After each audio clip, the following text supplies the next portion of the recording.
Isaiah 60 verses 1-6. The glory of the Lord shines upon you.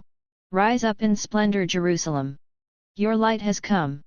The glory of the Lord shines upon you. See, darkness covers the earth, and thick clouds cover the peoples. But upon you the Lord shines, and over you appears his glory. Nations shall walk by your light, and kings by your shining radiance. Raise your eyes and look about. They all gather and come to you. Your sons come from afar, and your daughters in the arms of their nurses. Then you shall be radiant at what you see. Your heart shall throb overflow. For the riches of the sea shall be emptied out before you. The wealth of nations shall be brought to you. Caravans of camels shall fill you. Dromedaries from Midian and Ephah.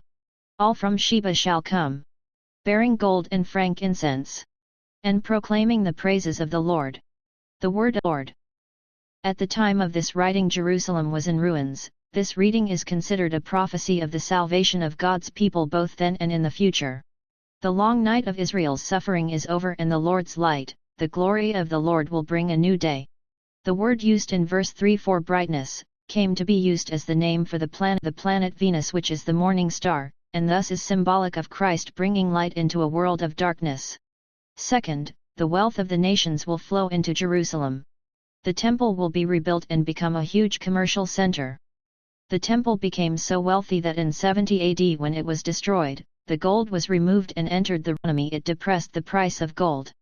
Camels were the 18-wheelers of Jesus' day. They were freight carriers used by the merchants.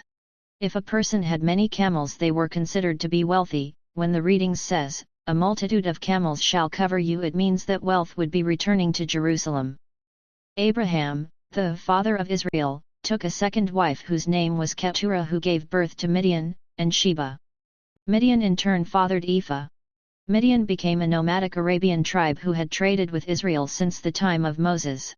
Ephah is a tribe that is associated with Midian and also traded with the Israelites and used the Sinai Peninsula as the pasture ground for their flocks. Sheba included both southwest Arabia and Somalia. Even the ancient tribal descendants of Abraham will be returning to Jerusalem because God's light and wisdom can be found there.